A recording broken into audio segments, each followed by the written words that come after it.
ನಮಸ್ಕಾರ. ಬೆಳಗಾವಿಗರ ಆರೋಗ್ಯಕ್ಕಾಗಿ ಆರೋಗ್ಯಕರ ಸಮಾಜ ನಿರ್ಮಾಣಕ್ಕಾಗಿ ಇರುವಂತಹ ವೇದಿಕೆ ಇದು ಆರೋಗ್ಯ ದರ್ಶನ ಕಾರ್ಯಕ್ರಮ. ನಮ್ಮ ಇಂದಿನ ವಿಶೇಷ ಆರೋಗ್ಯ ದರ್ಶನ ಕಾರ್ಯಕ್ರಮಕ್ಕೆ ಎಂದಿನಂತೆ ಪ್ರೀತಿಯ ಸ್ವಾಗತ ಕೋರ್ತಾ ಇದ್ದೀನಿ. ನಾನು ಅನುಪಮಾ. ನೀವು ಕೇಳ್ತಾ ಇದ್ದೀರಾ ಇದು KLE ವೇಣುಧ್ವನಿ 90.4 FM. ಸ್ನೇಹಿತರೆ, ಇಂದು ಹೈಪರ್ ಟೆನ್ಷನ್ ದಿನಾಚರಣೆ. ಈ ದಿನದ ಅಂಗವಾಗಿ ಈ ಹೈ ಬಿಪಿಯ ಕುರಿತು ಜಾಗೃತಿಯನ್ನ ಮೂಡಿಸಲು ನಮ್ಮೊಂದಿಗಿದ್ದಾರೆ ಶ್ರೀ BM ಕಂಕನವಾಡಿ ಆಯುರ್ವೇದ ಮಹಾವಿದ್ಯಾಲಯದ ಪಂಚಕರ್ಮ ವಿಭಾಗ ಮತ್ತು ಹೃದಯ ವಿಭಾಗದ ಪ್ರಾಧ್ಯಾಪಕರು ಹಾಗೇನೆ HOD ಆದಂತಹ ಡಾಕ್ಟರ್ ರಾಜಶೇಖರ್ ಸಣ್ಣಪೇಟಿ ಅವರು. ಸರ್ ನಮಸ್ತೆ, ಕಾರ್ಯಕ್ರಮಕ್ಕೆ ಸ್ವಾಗತ. ನಮಸ್ತೆ ಮೇಡಮ್. ಸರ್, ಇಂದು ನಾವು ಹೈಪರ್ ಟೆನ್ಷನ್ ದಿನವನ್ನ ಆಚರಣೆ ಮಾಡ್ತಾ ಇದ್ದೀವಿ. ಈ ದಿನದ ಆಚರಣೆಯ ಕುರಿತು ಮಾತನಾಡುವುದಕ್ಕಿಂತ ಮುಂಚೆ ಆಯುರ್ವೇದದಲ್ಲಿ ಹೈಪರ್ ಟೆನ್ಷನ್ BP ಅಂದ್ರೆ ಏನು ಸರ್, ಸರಳವಾಗಿ ವಿವರಿಸುತ್ತಾದ್ರೆ? ಎಸ್ ಮೇಡಮ್, ಈಗಿನ ಕಾಲಮಾನದಲ್ಲಿ ಇದೊಂದು ಅತಿ ಪ್ರಾಮುಖ್ಯವಾಗಿ ಪಡೆದಿರ್ತಕ್ಕಂಥ ಒಂದು ಕಾಯಿಲೆ.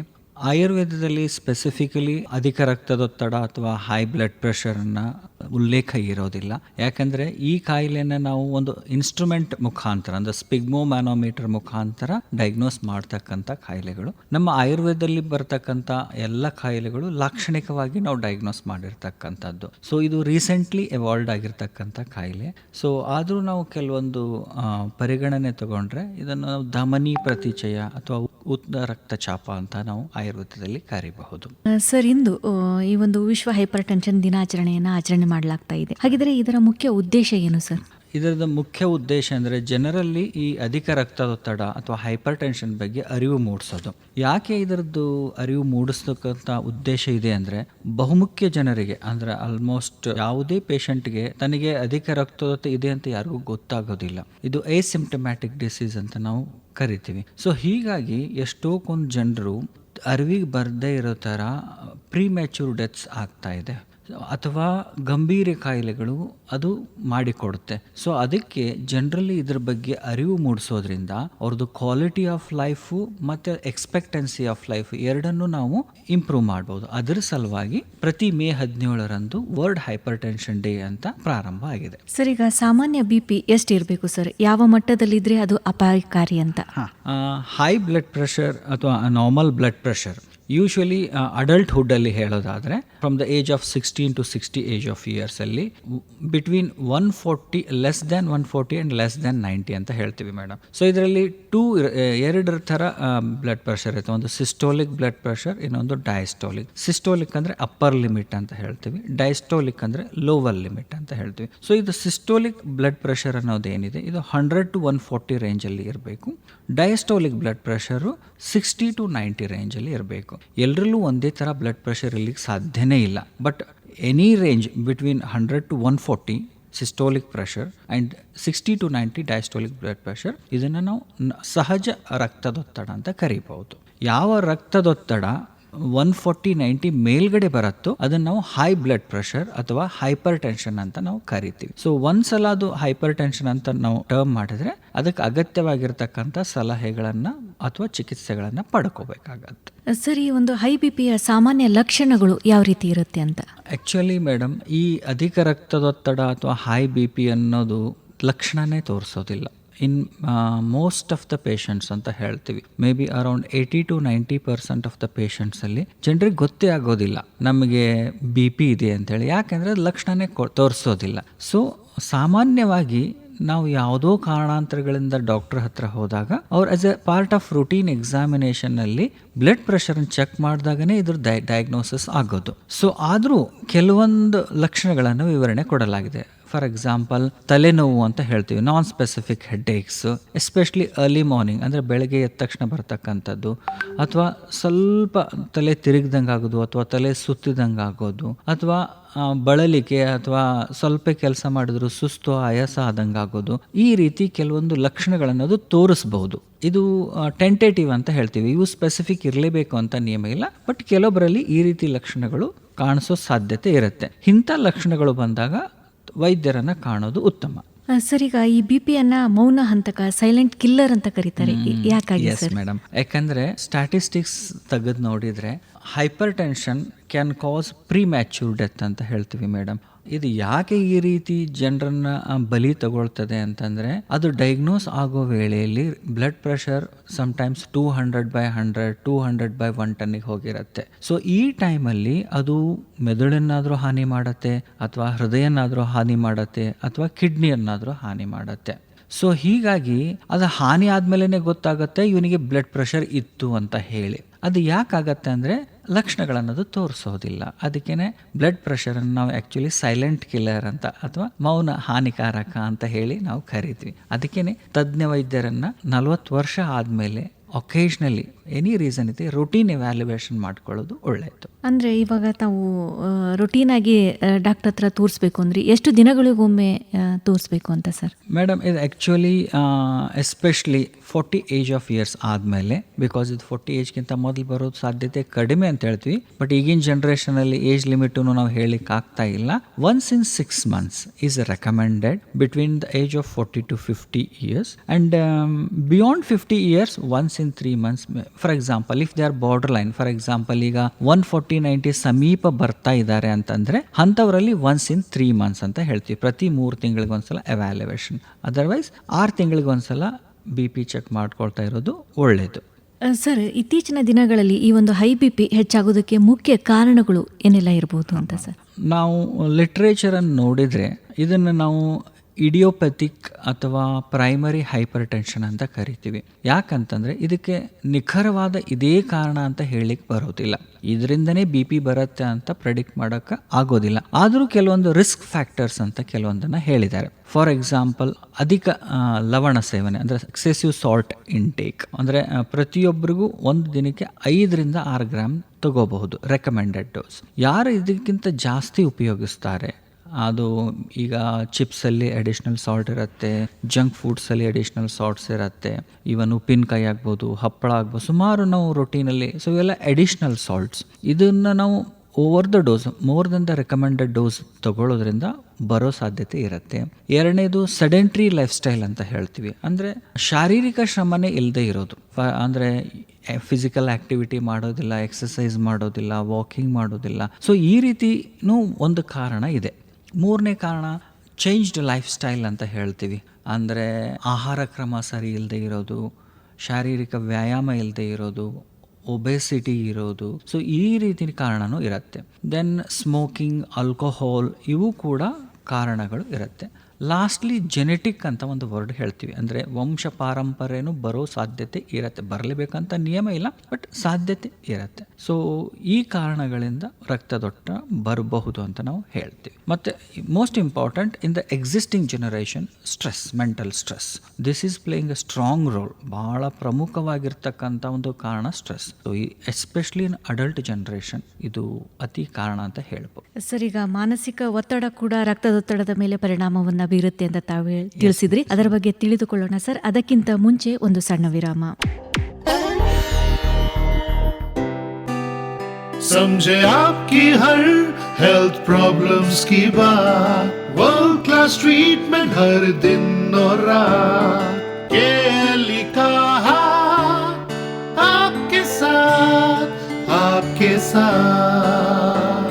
KLE Society's Dr. Prabhakar Kore Super Speciality Hospital. Cure for all health related problems. Experienced doctors and ultra modern facilities के साथ. KLE Society's Dr. Prabhakar Kore Super Speciality Hospital and Medical Research Center, Nehru Nagar, Belagavi. Call 08312 473777.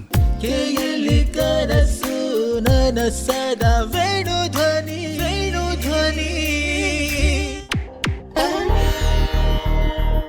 ವಿರಾಮದ ನಂತರ ಮತ್ತೆ ಪ್ರೀತಿಯ ಸ್ವಾಗತ ಸ್ನೇಹಿತರೆ. ನೀವು ಕೇಳ್ತಾ ಇದ್ದೀರಾ, ಇದು KLE ವೇಣುಧ್ವನಿ 90.4 FM. ಇಂದು ಹೈಪರ್ ಟೆನ್ಷನ್ ದಿನಾಚರಣೆ. ಈ ದಿನಾಚರಣೆಯ ಅಂಗವಾಗಿ ಮಾಹಿತಿಯನ್ನ ಹಂಚಿಕೊಳ್ಳುತ್ತಿದ್ದಾರೆ ಶ್ರೀ BM ಕಂಕನವಾಡಿ ಆಯುರ್ವೇದ ಮಹಾವಿದ್ಯಾಲಯದ ಪಂಚಕರ್ಮ ವಿಭಾಗ ಮತ್ತು ಹೃದಯ ವಿಭಾಗದ ಪ್ರಾಧ್ಯಾಪಕರು ಹಾಗೂ HOD ಆದಂತಹ ಡಾಕ್ಟರ್ ರಾಜಶೇಖರ್ ಸಣ್ಪೇಟಿ ಅವರು. ಸರ್, ತಾವು ತಿಳಿಸ್ತಾ ಇದ್ರಿ ಮಾನಸಿಕ ಒತ್ತಡ ಕೂಡ ಈ ಒಂದು ರಕ್ತದೊತ್ತಡದ ಮೇಲೆ ಪರಿಣಾಮವನ್ನ ಬೀರುತ್ತೆ ಅಂತ. ಹಾಗಿದ್ರೆ ಆಯುರ್ವೇದದ ಪ್ರಕಾರ ಯಾವ ರೀತಿ ಒಂದು ಪರಿಣಾಮವನ್ನ ಬೀರುತ್ತೆ ಅಂತ ಸರ್?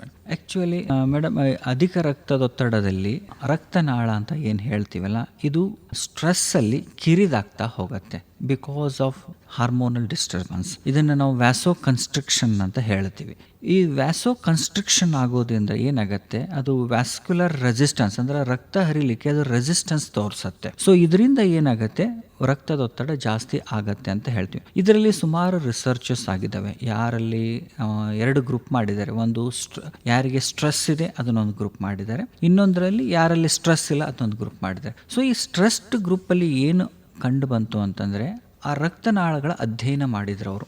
ಈ ರಕ್ತನಾಳಗಳಲ್ಲಿ ಕೆಲವೊಂದು ಇನ್ಫ್ಲಮೇಷನ್ ಅಂತ ಸ್ಟಾರ್ಟ್ ಆಗುತ್ತೆ. ಈ ಇನ್ಫ್ಲಮೇಷನ್ನಿಂದ ಏನಾಗುತ್ತೆ, ಅದು ಎಂಡೋಥೀಲಿಯಂ ಅಂತ ಒಂದು ಲೇಯರ್ ಇರುತ್ತೆ ರಕ್ತನಾಳದಲ್ಲಿ, ಅದು ತನ್ನ ಫಂಕ್ಷನನ್ನು ಇಂಪೇರ್ ಮಾಡ್ಕೊಳ್ಳುತ್ತೆ, ಅಂದರೆ ತನ್ನ ಇಂಬ್ಯಾಲೆನ್ಸ್ ಮಾಡ್ಕೊಳ್ಳುತ್ತೆ. ಇದರಿಂದ ಏನಾಗುತ್ತೆ, ವ್ಯಾಸೋ ಕನ್ಸ್ಟ್ರಿಕ್ಷನ್, ರಕ್ತನಾಳ ಕಿರಿದಾಗತ್ತೆ. ಸೊ ಈ ರಕ್ತನಾಳ ಕಿರಿದಾಗೋದ್ರಿಂದ ರಕ್ತದ ಪರಿಚರಣೆಗೆ ಅದು ಅಡೆತಡೆ ಉಂಟು ಮಾಡುತ್ತೆ. ಇದರಿಂದ ಏನಾಗುತ್ತೆ, ರಕ್ತದೊತ್ತಡ ಜಾಸ್ತಿ ಆಗುತ್ತೆ. ಸೊ ಈಗಿನ ಜನ್ರೇಷನಲ್ಲಿ ಈ because of stress, this vascular inflammation and endothelial dysfunction, ಇದರಿಂದ ರಕ್ತದೊತ್ತಡ ಜಾಸ್ತಿ ಆಗಬಹುದು ಅಂತ ನಾವು ಹೇಳ್ತೇವೆ. ಸರ್, ಈಗ ಯೋಗ ಮತ್ತೆ ಧ್ಯಾನದಿಂದ ಈ ಒಂದು ಹೈಪರ್ ಟೆನ್ಷನ್ ಅನ್ನ ನಿಯಂತ್ರಣದಲ್ಲಿಡಲು ಸಹಾಯಕ ಆಗುತ್ತಾ? Definitely madam. ಈಗಿನ ಜನ್ರೇಷನಲ್ಲಿ ದಿಸ್ ಈಸ್ ಮೋಸ್ಟ್ ಇಂಪಾರ್ಟೆಂಟ್ ಅಂತ ನಾವು ಹೇಳ್ಬೋದು. Because stress is one of the strong risk factor ಅಂತ ನಾವು ಹೇಳ್ತೀವಿ. ಸೊ ಈ ಸ್ಟ್ರೆಸ್ಸನ್ನು ನಾವು ನಿಯಂತ್ರಣದಲ್ಲಿ ಇಡಬೇಕಾದರೆ ಪ್ರೈಮರಿಲಿ ನಾವು ಕೆಲವೊಂದು ಮೆಡಿಟೇಷನ್ ಅಥವಾ ಪ್ರಾಣಾಯಾಮ ಅಥವಾ ಯೋಗ ಈ ಅಭ್ಯಾಸಗಳನ್ನು ಮಾಡೋದ್ರಿಂದ ಮಾನಸಿಕವಾಗಿ ನಾವು ನಿಯಂತ್ರಣದಲ್ಲಿ ಇಟ್ಕೋಬಹುದು. ಸುಮಾರು ಸ್ಟಡೀಸ್ ಆಗಿದ್ದಾವೆ. ಈ ಧ್ಯಾನ ಮತ್ತು ಯೋಗಾಸನ ಅಥವಾ ಪ್ರಾಣಾಯಾಮ ಮಾಡೋದ್ರಿಂದ ನಮ್ಮಲ್ಲಿ ಪ್ಯಾರಾಸಿಂಪ್ಯಾಥೆಟಿಕ್ ಸಿಸ್ಟಮ್ ಆಕ್ಟಿವೇಟ್ ಆಗುತ್ತೆ ಅಂತ ಹೇಳಿ. ಸೊ ಈ ಪ್ಯಾರಾಸಿಂಪ್ಯಾಥೆಟಿಕ್ ಸಿಸ್ಟಮ್ ಆಕ್ಟಿವೇಟ್ ಆದ ತಕ್ಷಣ ಆಟೋಮೆಟಿಕಲಿ ಹಾರ್ಟ್ ರೇಟ್ ಆಗ್ಬೋದು ಅಥವಾ ಬ್ಲಡ್ ಪ್ರೆಷರ್ ಫಾಲ್ ಆಗುತ್ತೆ. ಸೊ ಇದರಲ್ಲಿ ರಿಸರ್ಚಸ್ ಆಲ್ರೆಡಿ ಆಗಿದ್ದಾವೆ. ಸೊ ಇದರಿಂದ ನಾವು ರಕ್ತನಾಳಗಳ ಹೆಲ್ತ್ ಅಂತ ಏನು ಎಂಡೋಥೀಲಿಯಂ ಅಂತ ಹೇಳ್ತೀವಲ್ಲ, ಅದ್ರದ್ದು ಹೆಲ್ತ್ ಕೂಡ ಇಂಪ್ರೂವ್ಮೆಂಟ್ ಆಗಿರೋ ಸಾಕಷ್ಟು ಉದಾಹರಣೆಗಳಿದ್ದಾವೆ. ಕೊನೆಯದಾಗಿ ವ್ಯಾಸೋ ಡೈಲೇಟರಿ ಎಫೆಕ್ಟ್ ಇರುತ್ತೆ ಈ ಧ್ಯಾನ ಮತ್ತು ಪ್ರಾಣಾಯಾಮದಿಂದ. ಯಾಕಂದರೆ ಯಾವ ವ್ಯಕ್ತಿ ಈ ಪ್ರಾಣಾಯಾಮಗಳನ್ನು ನಿರಂತರವಾಗ್ತಾನೆ ಅವನಲ್ಲಿ ನೈಟ್ರಿಕ್ ಆಕ್ಸೈಡ್ ರಿಲೀಸ್ ಆಗುತ್ತೆ ಮೇಡಮ್ ರಕ್ತನಾಳಗಳಲ್ಲಿ. ಸೊ ಈ ನೈಟ್ರಿಕ್ ಆಕ್ಸೈಡು ರಕ್ತನಾಳಗಳನ್ನು ಹಿರಿದು ಅಥವಾ ಡೈಲೇಟೇಷನ್ ಮಾಡೋದ್ರಲ್ಲಿ ಸಹಾಯಕಾರಿ. ಸೊ ಇದರಿಂದ ಆಟೋಮ್ಯಾಟಿಕ್ಲಿ ರಕ್ತದೊತ್ತಡ ಕಡಿಮೆ ಆಗುತ್ತೆ. ಸೊ ಡೆಫಿನೆಟ್ಲಿ ಈ ಪ್ರಾಣಾಯಾಮಗಳಾಗ್ಬೋದು, ಎಸ್ಪೆಷಲಿ ಓಂಕಾರ ಪ್ರಾಣಾಯಾಮ ಅಥವಾ ಭ್ರಾಮರಿ ಪ್ರಾಣಾಯಾಮ ಮತ್ತು ಕೆಲವೊಂದು ಮೆಡಿಟೇಷನ್, ಸೊ ಈ ಟೆಕ್ನಿಕ್ಸಿಂದ ಡೆಫಿನೆಟ್ಲಿ ರಕ್ತದೊತ್ತಡ ಕಡಿಮೆ ಆಗುತ್ತೆ. ಖಂಡಿತ ಸರ್. ಸರ್, ಇನ್ನು ಆಯುರ್ವೇದ ಚಿಕಿತ್ಸೆಯಿಂದ ಈ ಒಂದು ಹೈ ಬಿ ಪಿಯನ್ನು ಸಹಜವಾಗಿ ನಿಯಂತ್ರಿಸಬಹುದಾ ಅಂತ? Yes madam. ಇದಕ್ಕೆ ಆಯುರ್ವೇದದಲ್ಲಿ ನಿಖರವಾದ ಚಿಕಿತ್ಸೆ ಇಲ್ಲದೆ ಹೋದ್ರೂ ಕೂಡ ಕೆಲವೊಂದು ಸ್ಟೇಜಿಂಗ್ ಅಂತ ಹೇಳ್ತೀವಿ ಮೇಡಮ್. ಬಿಕಾಸ್ ಈ ಹೈಪರ್ ಟೆನ್ಷನಲ್ಲಿ ಮೈಲ್ಡ್, ಮಾಡರೇಟ್ ಮತ್ತು ಸಿವಿಯರ್ ಕ್ಯಾಟಗರಿ ಮಾಡ್ತೀವಿ. ಸೊ ಮೈಲ್ಡ್ ಟು ಮಾಡರೇಟ್ ಹೈಪರ್ ಟೆನ್ಷನಲ್ಲಿ ಕೆಲವೊಂದು ನಮ್ಮ ಆಯುರ್ವೇದ ಚಿಕಿತ್ಸಾ ವಿಧಾನಗಳಿಂದ ರಕ್ತದೊತ್ತಡವನ್ನು ನಾವು ನಿಯಂತ್ರಣದಲ್ಲಿ ಇಡ್ಬೋದು. ಈವನ್ ನಮ್ಮ ಆಯುರ್ವೇದ ಆಸ್ಪತ್ರೆಯಲ್ಲೂ ಕೂಡ ನಮ್ಮದು ಹೃದಯ ವಿಭಾಗ ಅಂತ ಒಂದು OPD ಇದೆ ಫಾರ್ ಹಾರ್ಟ್ ಪೇಷಂಟ್ ಅಂತ ಹೇಳಿ. ಸುಮಾರು ಪೇಷಂಟ್ಗಳು ನಮ್ಮ ಆಯುರ್ವೇದ ಆಸ್ಪತ್ರೆಗೆ ಬಂದು ಎಲ್ಲಿ ಮೈಲ್ಡ್ ಟು ಮಾಡರೇಟ್ ಹೈಪರ್ ಟೆನ್ಷನಲ್ಲಿ ಬೇರೆ ಯಾವುದೇ ಅನ್ಯ ಪದ್ಧತಿಗಳ ಔಷಧಗಳ ಸಹಾಯ ಇಲ್ಲದೆ ಕೇವಲ ಆಯುರ್ವೇದ ಚಿಕಿತ್ಸಾ ಪದ್ಧತಿಯಿಂದ ತಮ್ಮ ರಕ್ತದೊತ್ತಡವನ್ನು ನಿಯಂತ್ರಣದಲ್ಲಿ ಇಟ್ಟುಕೊಂಡಿದ್ದಾರೆ. ಇದರಲ್ಲಿ ಕೆಲವೊಂದು ಪಂಚಕರ್ಮ ಚಿಕಿತ್ಸಾ ವಿಧಾನಗಳು ಇದ್ದಾವೆ, ಕೆಲವೊಂದು ಕಷಾಯ ಅಥವಾ ಟ್ಯಾಬ್ಲೆಟ್ ರೂಪದಲ್ಲೂ ಕೂಡ ಕೆಲವೊಂದು ಚಿಕಿತ್ಸಾ ವಿಧಾನಗಳಿದ್ದಾವೆ. ಸೊ ಇದರಿಂದ ನಾವು ಏನು ಪ್ರೈಮರಿ ಆಬ್ಜೆಕ್ಟಿವ್, ನಮ್ಮದು ಟ್ರೀಟ್ಮೆಂಟ್ ಗೋಲ್ಸ್ ಏನು ಅಂತಂದರೆ ನಮ್ಮ ದೇಹವನ್ನು ಶುದ್ಧೀಕರಿಸೋದು. This is primary goal. ನಮ್ಮಲ್ಲಿ ವಿರೇಚನ ಕರ್ಮ ಅಂತ ಒಂದು ಚಿಕಿತ್ಸೆ ಇದೆ. ಇದು ನಮ್ಮ ಶರೀರದ ರಕ್ತ ಮತ್ತು ಪಿತ್ತದಲ್ಲಿ ಇರ್ತಕ್ಕಂಥ ಕಲ್ಮಶಗಳನ್ನು ಹೊರಗಡೆ ಹಾಕತ್ತೆ. ಫಾರ್ ಎಕ್ಸಾಂಪಲ್, ಈಗ ನಾವು ಹೈಪರ್ ಟೆನ್ಷನಲ್ಲಿ ನೋಡಿದ್ರೆ ಎಕ್ಸೆಸಿವ್ ಸಾಲ್ಟ್ ಇಂಟೇಕ್ ಅಥವಾ ಸೋಡಿಯಂ ಮತ್ತು ಆಲ್ಕೋಹಾಲ್, ಟೊಬ್ಯಾಕೊ ತಗೊಳ್ಳೋದ್ರಿಂದ ರಕ್ತದ ದುಷ್ಟಿ ಆಗುತ್ತೆ. ಆಮೇಲೆ ಕೆಲವೊಂದು ಲಿಪಿಡ್ಸ್, ಕೊಲೆಸ್ಟ್ರಾಲ್ ಜಾಸ್ತಿ ಆಗುತ್ತೆ. ಸೊ ಇದರಿಂದ ರಕ್ತ ಕೆಟ್ಟು ಹೋಗುತ್ತೆ. ಸೊ ಈ ಕೆಟ್ಟ ರಕ್ತವನ್ನ ನಾವು ವಿರೇಚನ ಚಿಕಿತ್ಸೆ ಮೂಲಕ ನಾವು ಶುದ್ಧೀಕರಣ ಮಾಡ್ತೀವಿ. ಅದರಿಂದ ಏನಾಗುತ್ತೆ, ರಕ್ತದೊತ್ತಡ ಅದು ವಿಸ್ಕೋಸಿಟಿ ಕಡಿಮೆ ಆಗುತ್ತೆ ರಕ್ತದ. ಸೊ ಅವಾಗ ಬ್ಲಡ್ ಫ್ಲೋ ನಾರ್ಮಲ್ ಆಗುತ್ತೆ. ಸೊ ಇದು ಒಂದು ವಿಧಾನ. ಈ ವಿರೇಚನ ಆದ್ಮೇಲೆ ನೆಕ್ಸ್ಟ್ ಕೆಲವೊಂದು ಶಮನ ರೂಪಿ ಔಷಧಗಳು ಅಂತ ಇದ್ದಾವೆ. ಯಾವ ಹೈಪರ್ ಟೆನ್ಷನ್ ಅಲ್ಲಿ ಉಪಯುಕ್ತ ಆಗಿರ್ತಕ್ಕಂಥ ಕೆಲವೊಂದು ಔಷಧಿಗಳು, ಕೆಲವೊಂದು ಕಷಾಯ ರೂಪದಲ್ಲಿದ್ದಾವೆ, ಕೆಲವೊಂದು ಚೂರ್ಣ ರೂಪದಲ್ಲಿದ್ದಾವೆ. ಸೊ ಇವುಗಳ ಸಹಾಯದಿಂದ ಡೆಫಿನೆಟ್ಲಿ ಮೈಲ್ಡ್ ಟು ಮಾಡರೇಟ್ ಈ ಹೈಪರ್ ಟೆನ್ಷನ್ ಅಲ್ಲಿ ನಾವು ರಕ್ತದೊತ್ತಡವನ್ನು ಸಹಜ ಸ್ಥಿತಿಗೆ ನಾವು ತರಬಹುದು. In case of severe hypertension ಅಲ್ಲಿ ಅವಾಗ ಮಾತ್ರ ಲೈಕ್ ಅಲೋಪತಿ ವೈದ್ಯ ಪದ್ಧತಿಯ ಚಿಕಿತ್ಸೆ ಸಹಾಯ ಬೇಕಾಗುತ್ತೆ. ಸರ್, ಮನೆಮದ್ದು ಅಂತ ಏನಾದರೂ ಇದೆಯಾ? This is most important madam. Because hypertension is a lifestyle disease and diet ಇದು ರೋಗ ಜನಕದಲ್ಲಿ ಮತ್ತು ರೋಗ ಹರಣದಲ್ಲಿ ಅತಿ ಪ್ರಾಮುಖ್ಯತೆಯನ್ನು ಪಡೆದಿದೆ. ಸೊ ಡೆಫಿನೆಟ್ಲಿ ಆಹಾರ ಕ್ರಮಗಳನ್ನು ನಾವು ಬದಲಾವಣೆ ಮಾಡಿಕೊಂಡ್ರೆ ರಕ್ತದೊತ್ತಡವನ್ನು ಔಷಧಿಗಳ ಸಹಾಯ ಇಲ್ಲದೇನೂ ನಾವು ಚಿಕಿತ್ಸೆ ಮಾಡ್ಬೋದು. ಸೊ ನಮ್ದು first primary line of management ಅಂತ ಹೇಳ್ತೀವಿ. ಸೊ ಈ ಪ್ರೈಮರಿ ಲೈನ್ ಆಫ್ ಮ್ಯಾನೇಜ್ಮೆಂಟ್ ಅಲ್ಲಿ ಫಸ್ಟ್ ನಾವು ಆಹಾರ ಪದ್ಧತಿಯನ್ನು ನಾವು ರೆಕ್ಟಿಫೈ ಅಥವಾ ಕರೆಕ್ಷನ್ ಮಾಡ್ತೀವಿ. ಸೊ ಈ ಆಹಾರ ಪದ್ಧತಿಗಳಲ್ಲಿ ಫಸ್ಟ್ ನಾವು ಅಡಿಗೆನಲ್ಲಿ ಬಳಸ್ತಕ್ಕಂಥ ಉಪ್ಪಿನ ಪ್ರಮಾಣವನ್ನು ಪ್ರತಿಯೊಬ್ಬರಿಗೂ 5-6 ಗ್ರಾಮ್ವರೆಗೂ ಅಷ್ಟೇ ಸೇವನೆ ಮಾಡಬೇಕು. ಒಂದು. ಎರಡನೇದು ಅತಿ ಕೊಬ್ಬು ಪದಾರ್ಥಗಳು, for example oil fried items ಅಂತ ಹೇಳ್ತೀವಿ. ಸೊ ಈ ಎಲ್ಲ ಅವುಗಳನ್ನು ಆದಷ್ಟು ಕಡಿಮೆ ಮಾಡಬೇಕು. ಥರ್ಡ್ ಥಿಂಗ್, ಪ್ಯಾಕ್ಡ್ ಫುಡ್ ಅಥವಾ ಜಂಕ್ ಫುಡ್ಸ್ ಅಂತ ನಾವು ಹೇಳ್ತೀವಿ. ಸೊ ಇದರಲ್ಲೂ ಕೂಡ ಮೈದಾ ಐಟಮ್ಸ್ ಆಗಿರ್ಬೋದು ಅಥವಾ ಅದೆಲ್ಲ ಪ್ರೋಸೆಸ್ಡ್ ಫುಡ್ಸ್ ಇರ್ತವೆ. ಸೊ ಇವುಗಳನ್ನು ನಾವು ಬಿಡಬೇಕು ಅಥವಾ ಕಡಿಮೆ ಮಾಡಬೇಕಾಗತ್ತೆ. ಸೊ ಇವುಗಳನ್ನು ಕಡಿಮೆ ಮಾಡೋದ್ರಿಂದ ಮತ್ತೆ ಯಾವ ಆಹಾರ ಲೈಕ್ ಪೊಟ್ಯಾಷಿಯಮ್ ರಿಚ್ ಡಯಟ್ ಅಂತ ಹೇಳ್ತೀವಿ. For example rich in vegetables, fruits ಅಂತ ಹೇಳ್ತೀವಿ. ಯಾವ ತರಕಾರಿಗಳನ್ನು ಹೆಚ್ಚಿನ ಪ್ರಮಾಣದಲ್ಲಿ ತಿನ್ನೋದ್ರಿಂದ, ಫೈಬರ್ ಡಯಟನ್ನು ಹೆಚ್ಚಿನ ಪ್ರಮಾಣದಲ್ಲಿ ತಿನ್ನೋದು ಮತ್ತು ಸೀಸನಲ್ ಫ್ರೂಟ್ಸ್ ಇವುಗಳನ್ನು ತಗೊಳ್ಳೋದ್ರಿಂದ ದೇಹದಲ್ಲಿ ಇನ್ಫ್ಲಮೇಷನ್ ಅಥವಾ ವ್ಯಾಸ್ಕ್ಯುಲರ್ ಇನ್ಫ್ಲಮೇಷನ್ ಆಟೋಮ್ಯಾಟಿಕಲಿ ಕಡಿಮೆ ಆಗುತ್ತೆ. ಎಂಡೋಥೀಲಿಯಲ್ ಫಂಕ್ಷನ್ ಇಂಪ್ರೂವ್ ಆಗುತ್ತೆ. ನೈಟ್ರಿಕ್ ಆಕ್ಸೈಡ್ ರಿಲೀಸ್ ಚೆನ್ನಾಗಾಗುತ್ತೆ. ಸೊ ಡೆಫಿನೆಟ್ಲಿ ಈ ಆಹಾರ ಕ್ರಮಗಳನ್ನು ನಾವು ಅನುಸರಣೆ ಮಾಡೋದ್ರಿಂದ ರಕ್ತದೊತ್ತಡವನ್ನು ನಿಯಂತ್ರಣದಲ್ಲಿ ತರಬಹುದು. ಮತ್ತೆ ಇನ್ನೊಂದು ಮನೆ ಮದ್ದುಗಳಲ್ಲಿ ಅಂದರೆ ಫಾರ್ ಎಕ್ಸಾಂಪಲ್ ಅಡಿಗೆನಲ್ಲಿ ಈಗ ಬೆಳ್ಳುಳ್ಳಿಗಳನ್ನು ಯೂಸ್ ಮಾಡ್ಬೋದು. ಈ ಬೆಳ್ಳುಳ್ಳಿ ಅದು ಸೈಂಟಿಫಿಕಲಿ ಪ್ರೂವ್ ಆಗಿದೆ. ಇಟ್ ಈಸ್ ಆಂಟಿ ಲಿಪಿಡೆಮಿಕ್ ಅಂತ ಹೇಳ್ತೀವಿ. ಇದು ಕೊಲೆಸ್ಟ್ರಾಲ್ ಅನ್ನು ನಿಯಂತ್ರಣದಲ್ಲಿರುತ್ತೆ. ಎರಡನೇದನ್ನು ಇನ್ಫ್ಲಮೇಷನ್ ಆಗದೆ ಇರೋ ತರ ನೋಡ್ಕೊಳ್ತೀವಿ. ಈಗ ರಕ್ತನಾಳಗಳಲ್ಲಿ ಬಾವು ಬರದೇ ಇರೋ ತರ ನೋಡ್ಕೊಳ್ಳುತ್ತೆ. ಮತ್ತೆ ಇದು ಬೆಳ್ಳುಳ್ಳಿ ಅಥವಾ ಲಶೂನ್ ಅಂತ ನಮ್ಮ ಆಯುರ್ವೇದದಲ್ಲಿ ಇದು ಏನಾಗುತ್ತೆ, ಎಂಡೋಥೀಲಿಯಲ್ ಡೈಲೇಟೇಷನ್ ಮಾಡುತ್ತೆ, ವ್ಯಾಸ್ಕ್ಯುಲರ್ ಡೈಲೇಟೇಷನ್ ಮಾಡುತ್ತೆ. ಸೊ ಅದರಿಂದ ಆಹಾರದಲ್ಲಿ ನಾವು ಬೆಳ್ಳುಳ್ಳಿಗಳನ್ನು ಉಪಯೋಗಿಸ್ಕೋಬೇಕು. ಎರಡನೇದು ಅರಿಶಿನ ಅಂತ ಹೇಳ್ತೀವಿ. ಯೂಶಲಿ ನಮ್ಮ ಭಾರತೀಯ ಆಹಾರ ಪದ್ಧತಿನಲ್ಲಿ ಎಲ್ಲರೂ ಅರಿಶಿನ ಯೂಸ್ ಮಾಡ್ತೀವಿ. ಇದು ಆಂಟಿ ಇನ್ಫ್ಲಮೇಟರಿ ಮತ್ತು ವ್ಯಾಸೋ ಡೈಲೇಟರಿ ಎಫೆಕ್ಟ್. ಸೊ ಈ ಅರಿಶಿನ ನಾವು ಯೂಸ್ ಮಾಡಬೇಕು. ಮತ್ತು ಈಗ ಸ್ಪೈಸಸ್ ಅಲ್ಲಿ ಈಗ ಲವಂಗ, ಕಾಳು ಮೆಣಸು ಇವನ್ನೆಲ್ಲ ಬಳಸೋದ್ರಿಂದ ಡೆಫಿನೆಟ್ಲಿ ರಕ್ತದೊತ್ತಡವನ್ನು ಪ್ರೈಮರಿ ಲೆವೆಲಲ್ಲೇ ನಾವು ನಿಯಂತ್ರಣದಲ್ಲಿ ಇಡಬಹುದು. ಅಂದ್ರೆ ಸರ್, ನಮ್ಮ ದಿನಚರಿಯನ್ನ ಅಂದ್ರೆ ಆಹಾರ ಪದ್ಧತಿ ಆಗಿರ್ಬೋದು, ಜೀವನ ಶೈಲಿಯನ್ನ ಆರೋಗ್ಯಕರವಾಗಿ ಬದಲಾವಣೆ ಮಾಡಿಕೊಂಡ್ರೆ ಖಂಡಿತ ಈ ಒಂದು ಹೈಪರ್ ಟೆನ್ಷನ್ ಅನ್ನ ನಾವು ನಿಯಂತ್ರಣದಲ್ಲಿ ಇಟ್ಕೊಳ್ಬಹುದು ಅಂತ ತಾವು ತಿಳಿಸ್ತಾ ಇದ್ದೀರಿ. Definitely madam. One more important thing is physical activity madam. One diet is one primary aspect. Second, equal importance is physical activity ಅಂತ ಹೇಳ್ತೇವೆ. ಅಂದ್ರೆ ಶಾರೀರಿಕ ಶ್ರಮ. ಯಾವ ವ್ಯಕ್ತಿನಲ್ಲಿ ಶಾರೀರಿಕ ಶ್ರಮ ಆಪ್ಟಿಮಮ್ ಇರುತ್ತೆ ಅವನಲ್ಲಿ ಬ್ಲಡ್ ಪ್ರೆಷರ್ ಆಟೋಮ್ಯಾಟಿಕಲಿ ಕಡಿಮೆ ಇರುತ್ತೆ. ರೆಕಮೆಂಡೆಡ್ ಫಾರ್ ಎಕ್ಸಸೈಸಸ್ ಅಂದರೆ ವಾಕಿಂಗ್ ಆಗ್ಬೋದು ಅಥವಾ ಸ್ವಿಮ್ಮಿಂಗ್ ಆಗ್ಬೋದು ಅಥವಾ ಸೈಕ್ಲಿಂಗ್ ಆಗ್ಬೋದು. ಏರೋಬಿಕ್ ಎಕ್ಸಸೈಸಸ್ ಅಂತ ಹೇಳ್ತೀವಿ. But weight lifting, gym activity ಮಾಡೋ ಹಾಗಿಲ್ಲ. ಇದರಿಂದ ರಕ್ತದೊತ್ತಡ ಜಾಸ್ತಿ ಆಗತ್ತೆ. ಸೊ ಪ್ರಿಫರಬಲಿ ಫಿಸಿಕಲ್ ಆಕ್ಟಿವಿಟೀಸ್ ಅಂದರೆ ವಾಕಿಂಗ್, ಸೈಕ್ಲಿಂಗ್ ಆರ್ ಸ್ವಿಮ್ಮಿಂಗ್ ಇವುಗಳನ್ನು ಮಾಡೋದ್ರಿಂದ ಡೆಫಿನೆಟ್ಲಿ ರಕ್ತದೊತ್ತಡವನ್ನು ನಾವು ನಿಯಂತ್ರಣದಲ್ಲಿ ಇಡಬಹುದು. ಸೊ ಆಹಾರ ಮತ್ತು ಜೀವನ ಶೈಲಿ ಮತ್ತು ಮಾನಸಿಕ ಒತ್ತಡ ನಿಯಂತ್ರಣ ಇವು ಮೂರನ್ನು ನಾವು ಬ್ಯಾಲೆನ್ಸ್ ಮಾಡಿದ್ರೆ ನಿಖರವಾಗಿಯೂ ನಾವು ಹೈಪರ್ ಟೆನ್ಷನನ್ನು ಪ್ರಾಥಮಿಕ ಹಂತದಲ್ಲಿ ಔಷಧಿಗಳ ಸಹಾಯ ಇಲ್ಲದೇ ಡೆಫಿನೆಟ್ಲಿ ನಾವು ನಿಯಂತ್ರಣದಲ್ಲಿ ಇಡಬಹುದು. ಖಂಡಿತ ಸರ್. ಸ್ನೇಹಿತರೆ, ಈಗ ಕಾರ್ಯಕ್ರಮದಲ್ಲಿ ಚಿಕ್ಕದೊಂದು ವಿರಾಮ. समझे आपकी हर हेल्थ प्रॉब्लम्स की बात, वर्ल्ड क्लास ट्रीटमेंट हर दिन और रात, केली का हाथ आपके साथ, आपके साथ. KLE Society's Dr. Prabhakar Kore Super Speciality Hospital. Cure for all health related problems. Experienced doctors and ultra modern facilities के साथ KLE Society's Dr. Prabhakar Kore Super Speciality Hospital and Medical Research Center, Nehru Nagar, Pelagavi. Call 08312 473777. KLE ಕನಸು ನನ್ನ ಸದಾ ವೇಣು ಧ್ವನಿ, ವೇಣು ಧ್ವನಿ. ವಿರಾಮದ ನಂತರ ಮತ್ತೆ ಪ್ರೀತಿಯ ಸ್ವಾಗತ. ನೀವು ಕೇಳ್ತಾ ಇದ್ದೀರಾ, ಇದು KLE ವೇಣು ಧ್ವನಿ 90.4 FM. ಹೈಪರ್ ಟೆನ್ಷನ್ ದಿನಾಚರಣೆಯ ಅಂಗವಾಗಿ ಇಂದು ನಮ್ಮೊಂದಿಗೆ ಮಾಹಿತಿಯನ್ನ ಹಂಚಿಕೊಳ್ತಾ ಇದ್ದಾರೆ ಶ್ರೀ BM ಕಂಕನವಾಡಿ ಆಯುರ್ವೇದ ಮಹಾವಿದ್ಯಾಲಯದ ಪಂಚಕರ್ಮ ವಿಭಾಗ ಮತ್ತು ಹೃದಯ ವಿಭಾಗದ ಪ್ರಾಧ್ಯಾಪಕರು HOD ಆದಂತಹ ಡಾಕ್ಟರ್ ರಾಜಶೇಖರ್ ಸಣ್ಪೇಟಿ ಅವರು. ಸರ್, ಇವಾಗ ನಿದ್ರೆಯ ಕೊರತೆ, ನಿದ್ರಾಹೀನತೆ ಈ ಒಂದು ರಕ್ತದೊತ್ತಡದ ಮೇಲೆ ಇದು ಯಾವ ರೀತಿ ಪರಿಣಾಮವನ್ನು ಬೀರುತ್ತೆ? Definitely madam. ನಮ್ಮ ಆಯುರ್ವೇದದಲ್ಲಿ ನಿದ್ರೆಗೆ ಒಂದು ಬಹಳ ಪ್ರಾಮುಖ್ಯತೆಯನ್ನು ಕೊಟ್ಟಿದ್ದಾರೆ. ಅಂದರೆ ನಮ್ಮ ಸ್ವಾಸ್ಥ್ಯ ಮೂರು ಮೇಲೆ ಅವಲಂಬಿತ ಆಗಿರ್ತದೆ. ಒಂದು ಆಹಾರ, ಎರಡನೇದು ನಿದ್ರಾ, ಮೂರನೇದು ಬ್ರಹ್ಮಚರ್ಯ. ಇವು ತ್ರಯೋಪಸ್ತಂಭ ಅಂತ ನಾವು ಹೇಳ್ತೀವಿ. ಅಂದ್ರೆ ಒಬ್ಬ ವ್ಯಕ್ತಿಯ ಸ್ವಾಸ್ಥ್ಯವನ್ನು ಕಾಪಾಡಲಿಕ್ಕೆ ಇವು ಅತಿ ಪ್ರಾಮುಖ್ಯ. ಸೊ ಇದರಲ್ಲಿ ನಿದ್ರಾಹೀನತೆ ಇದು ಕೂಡ ಒಂದು ರಕ್ತದೊತ್ತಡ ಏರ್ಪೇರ್ ಆಗಲಿಕ್ಕೆ ಅದೊಂದು ಪ್ರಾಮುಖ್ಯ ಕಾರಣ.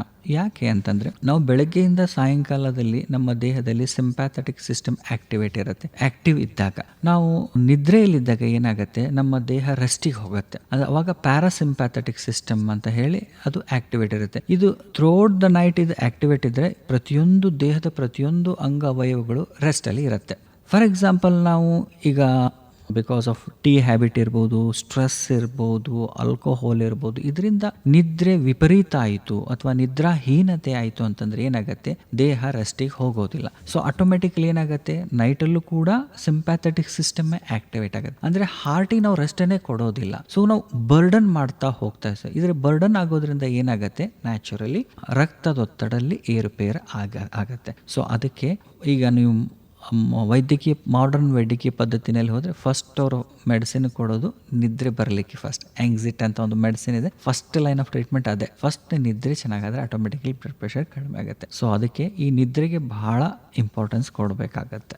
ಸರ್, ಇವಾಗ ತಾವು ಮಾಹಿತಿಯನ್ನು ಹಂಚಿಕೊಳ್ಳುವಾಗ ತಿಳಿಸಿದ್ರಿ 40ರ ನಂತರ ಈ ಒಂದು ಹೈಪರ್ ಟೆನ್ಷನ್ ಅನ್ನುವಂಥದ್ದು ಬರುತ್ತೆ ಅಂತ. ಆದ್ರೆ ಇತ್ತೀಚಿನ ದಿನಗಳಲ್ಲಿ ಯುವತಿಯರಲ್ಲೂ ಕೂಡ ಈ ಒಂದು ಹೈ BP ಹೆಚ್ಚಾಗ್ತಾ ಇದೆ. ಇದಕ್ಕೆ ಪ್ರಮುಖ ಕಾರಣ ಏನಿರ್ಬೋದು ಸರ್? ಡೆಫಿನೆಟ್ಲಿ ಮೇಡಮ್, ನಾವು ವೈದ್ಯಕೀಯ ಶಾಸ್ತ್ರ ಅಧ್ಯಯನ ಮಾಡಬೇಕಾದ್ರೆ ಬ್ಲಡ್ ಪ್ರೆಷರನ್ನು ನಾವು ಓಲ್ಡ್ ಏಜಲ್ಲಿ ಮಾತ್ರ ಕಾಣ್ತಾ ಇದ್ವಿ, preferably 50 age or above the age of group ಅಂತ ಹೇಳಿ. ಬಟ್ ಈಗ recent for past 4 to 5 years ಅಲ್ಲಿ ಸುಮಾರು ಬದಲಾವಣೆಗಳನ್ನು ನಾವು ಗಮನಿಸ್ತಾ ಇದ್ದೀವಿ. ಯುವಕ ಮತ್ತು ಯುವತಿಯರಲ್ಲಿ ಅಡೋಲೆಸೆಂಟ್ ಗ್ರೂಪ್ ಅಲ್ಲೂ ಕೂಡ ಬ್ಲಡ್ ಪ್ರೆಷರನ್ನು ನಾವು ಕಾಣಸಿಗ್ತಾ ಇದ್ದೀವಿ. ಆ್ಯಕ್ಚುಲಿ ಈ ಏಜಲ್ಲಿ ಬರಬಾರ್ದು. ಬಟ್ ಯಾಕೆ ಈ ರೀತಿ ಟ್ರೆಂಡ್ ಡೆವಲಪ್ ಆಗ್ತಾ ಇದೆ ಅಂದರೆ, ಒಂದು ಬಾಲ್ಯಾವಸ್ಥೆಯಿಂದನೇ ಸುಮಾರು ರಿಸ್ಕ್ ಫ್ಯಾಕ್ಟರ್ಗೆ ಎಕ್ಸ್ಪೋಸ್ ಆಗ್ತಿದ್ದಾರೆ. ಈಗ ನೀವು ನೋಡ್ಬೋದು, ಚೈಲ್ಡ್ಹುಡ್ ಒಬೆಸಿಟಿ ಡೆವಲಪ್ ಆಗ್ತಾ ಇದೆ. ಎರಡನೇ ಥಿಂಗು, ಮಕ್ಕಳಲ್ಲಿ ಈ ಪ್ಯಾಕ್ಡ್ ಫುಡ್, ಜಂಕ್ ಫುಡ್ಸ್, ಈ ರೀತಿ ಆಹಾರಗಳನ್ನು ಅವರು ಜಾಸ್ತಿ ಒಲವು ತೋರಿಸ್ತಾರೆ. ಈಗ especially around 4 year, 5 year, 6 year childrens chips ನೋಡ್ಬೋದು, ಯಾವ ರೀತಿ ಚಿಪ್ಸ್ ತಿಂತಿದ್ದಾರೆ, ಯಾವ ರೀತಿ ಈಗ ಪ್ಯಾಕ್ಡ್ ಫುಡ್ಸ್ ತಿಂತಿದ್ದಾರೆ. ಅದು salt rich, excessive salt. So ಈ ರೀತಿ ಆಹಾರ ಕ್ರಮಗಳನ್ನು ಬಾಲ್ಯಾವಸ್ಥೆಯಿಂದ ತಗೊಂಡ್ರೆ ಏನಾಗುತ್ತೆ, ರಕ್ತನಾಳದ ಮೇಲೆ ಬಹಳ ವಿಪರೀತ ಪರಿಣಾಮ ಕೊಡ್ಲಿಕ್ಕಾಗತ್ತೆ. ಸೊ ಅದರಿಂದ because of this trend change in the diet patterns, especially salt rich diets, fat rich diets, ಮತ್ತು ಫಿಸಿಕಲ್ ಆ್ಯಕ್ಟಿವಿಟಿ ಈಗಿನ ಮಕ್ಕಳಲ್ಲಿ ಸಂಪೂರ್ಣ ಕಡಿಮೆ ಆಗ್ತಾ ಇದೆ. ಬರೀ ಮೊಬೈಲಲ್ಲೇ ಜಾಸ್ತಿ ಅವರು ಟೈಮ್ ಸ್ಪೆಂಡ್ ಮಾಡ್ತಾ ಇದ್ದಾರೆ. ಸೊ ಇದರಿಂದ ಏನಾಗತ್ತೆ, ಈ ಕೊರೊನರಿ ವೆಸಲ್ಸ್ ಅಥವಾ ಈ ಆರ್ಟ್ರೀಸ್ ಅಂತ ಏನು ಹೇಳ್ತಾ ಇದ್ವಿ, ಇದ್ರದ್ದು ಹೆಲ್ತ್ ಅದು ಅಡೋಲೆಸೆಂಟಲ್ಲೇ ಹಾಳಾಗ್ತಾ ಇದೆ. ಸೊ ಅದರಲ್ಲಿ ಇನ್ಫ್ಲಮೇಷನ್ ಆಗ್ಬೋದು, ಎಂಡೋಥೀಲಿಯಲ್ ಡಿಸ್ಫಂಕ್ಷನ್ ಆಗ್ಬೋದು, ಅಥವಾ ವ್ಯಾಸೋ ಕನ್ಸ್ಟ್ರಕ್ಷನ್ ಆಗ್ಬೋದು. ಇದು ಚೈಲ್ಡ್ಹುಡ್ಡಲ್ಲೇ ಸ್ಟಾರ್ಟ್ ಆಗ್ತದೆ. ಮತ್ತು ನೀವು ಈಗಿನ ಮಕ್ಕಳಲ್ಲಿ ನೋಡಿ, they don't know stress management, immediately hyper responsiveness ತೋರಿಸ್ತಿದ್ದಾರೆ. ಸೊ ಆಲ್ಮೋಸ್ಟ್ ಆಲ್ ಇವೆಲ್ಲ ಚಿಕ್ಕ ಮಕ್ಕಳಲ್ಲೇ ಬರೋದ್ರಿಂದ ಏನಾಗುತ್ತೆ, ಈ ರಕ್ತದೊತ್ತಡ ಯಂಗರ್ ಜನ್ರೇಷನಲ್ಲಿ ಸ್ಟಾರ್ಟ್ ಆಗಿದೆ. ಸೊ ಅದಕ್ಕೇ ಇದು ಜೀವನ ಶೈಲಿಯ ಒಂದು ವಿಭಾಗ ಅಂತ ಹೇಳ್ಬೋದು ನಾವು. ಈ ಬದಲಾದ ಜೀವನ ಕ್ರಮ ಶೈಲಿಯಿಂದ ನಮ್ಮ ಈಗಿನ ಯಂಗರ್ ಜನ್ರೇಷನಲ್ಲಿ ನಾವು ರಕ್ತದೊತ್ತಡವನ್ನು ಕಾಣ್ತಾ ಇದ್ದೀವಿ. ಸರಿ, ರಕ್ತದೊತ್ತಡ ಅನ್ನುವಂಥದ್ದು ತಾವು ಮಾತನಾಡುವಾಗ ತಿಳಿಸಿದ್ರಿ ಗಂಭೀರ ಕಾಯಿಲೆಗಳಿಗೂ ಕೂಡ ಕಾರಣವಾಗಬಹುದು ಅಂತ.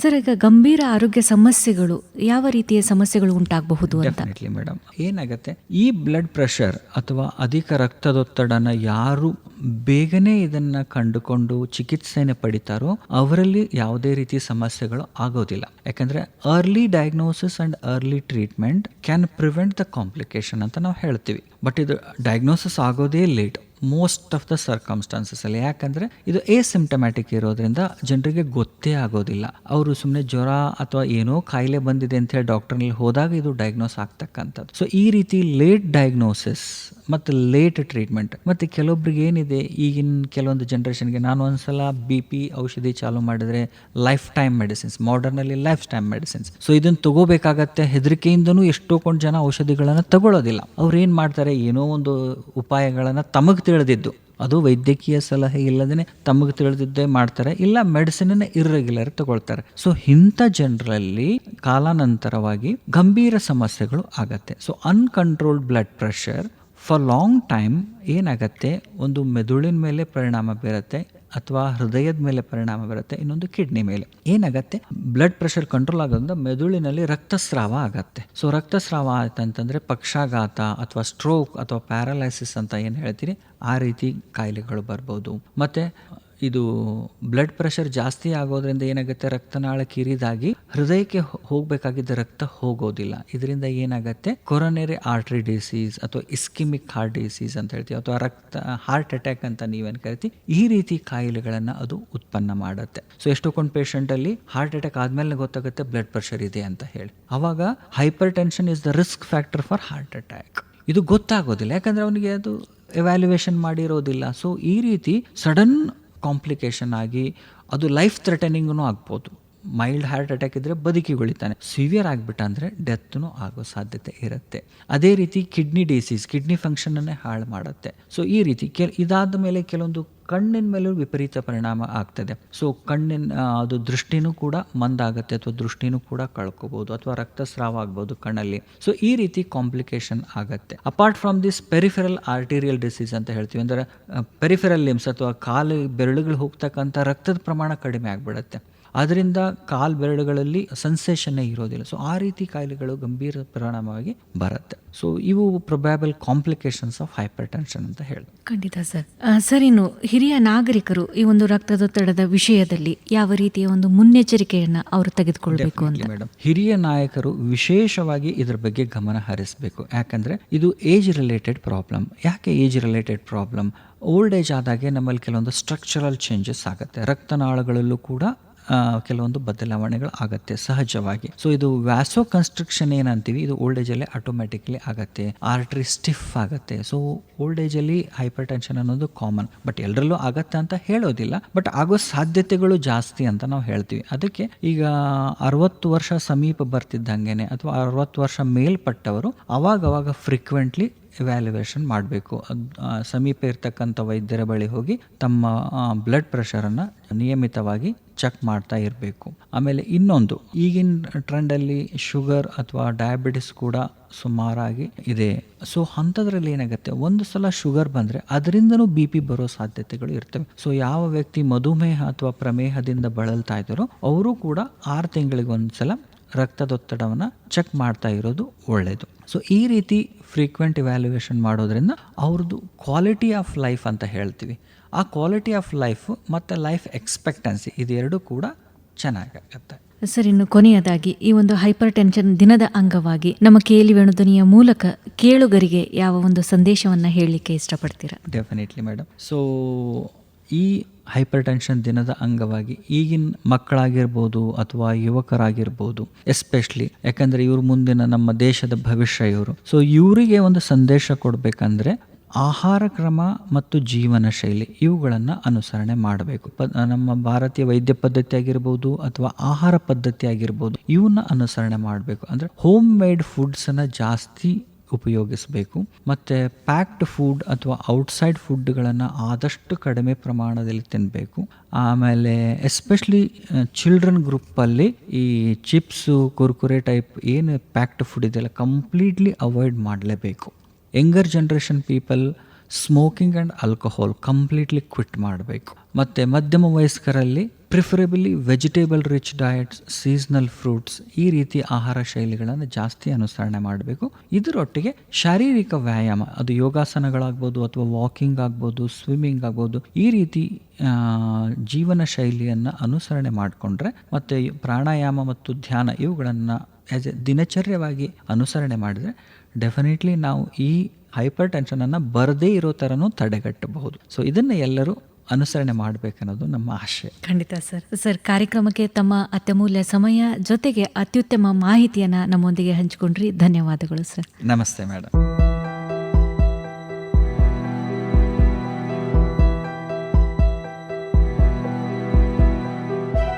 ಸ್ನೇಹಿತರೆ, ಇದಾಗಿತ್ತು ಹೈಪರ್ ಟೆನ್ಷನ್ ದಿನಾಚರಣೆಯ ಅಂಗವಾಗಿ ವಿಶೇಷ ಆರೋಗ್ಯ ದರ್ಶನ ಕಾರ್ಯಕ್ರಮ. ಈ ಕಾರ್ಯಕ್ರಮದಲ್ಲಿ ಈ ದಿನದ ಅಂಗವಾಗಿ ಮಾಹಿತಿಯನ್ನ ಹಂಚಿಕೊಂಡವರು ಶ್ರೀ BM ಕಂಕನವಾಡಿ ಆಯುರ್ವೇದ ಮಹಾವಿದ್ಯಾಲಯದ ಪಂಚಕರ್ಮ ವಿಭಾಗ ಮತ್ತು ಹೃದಯ ವಿಭಾಗದ ಪ್ರಾಧ್ಯಾಪಕರು HOD ಆದಂತಹ ಡಾಕ್ಟರ್ ರಾಜಶೇಖರ್ ಸಣ್ಪೇಟಿಯವರು. ಕಾರ್ಯಕ್ರಮದ ಕುರಿತು ನಿಮ್ಮ ಅನಿಸಿಕೆ ಅಭಿಪ್ರಾಯ ಏನೇ ಇದ್ದರೂ ನಮಗೆ ತಿಳಿಸಬಹುದು. ನಮ್ಮ ದೂರವಾಣಿ ಸಂಖ್ಯೆ 9019904904. ಮತ್ತೊಂದು ವಿಶೇಷ ಆರೋಗ್ಯ ದರ್ಶನ ಕಾರ್ಯಕ್ರಮದೊಂದಿಗೆ ಮತ್ತೆ ಭೇಟಿ. ಹೀಗೆ ಕೇಳ್ತಾ ಇರಿ, ಇದು KLE ವೇಣು ಧ್ವನಿ 90.4 FM. ನಮಸ್ಕಾರ. ಧ್ವನಿ ಧ್ವನಿ ಇದು ನಮ್ಮ ಧ್ವನಿ, KLE ಕನಸು ನನಸದ